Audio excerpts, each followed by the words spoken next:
सत्यमेव जयते म्हणायला काही अडचण नाही। तो एक अभूतपूर्व सोहळा या निमित्ताने संपन्न होतोय। स्वतः या ठिकाणी बाबांचं संत पूजन या ठिकाणी मुख्यमंत्री महोदयांच्या वतीने रामरावजी महाराज ढोक बाबा यांचाही 70वा अभिष्ट चिंतन सोहळा पूजनीय मुख्यमंत्री बांधकाम मंत्री यांच्या उपस्थितीत संपन्न होत आहे। तो आपण स्वीकारावा अशी त्यांना विनंती करतो।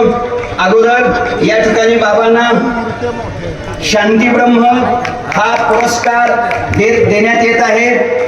त्या पुरस्काराचं वाचन एका मिनिटामध्ये मी करतोय।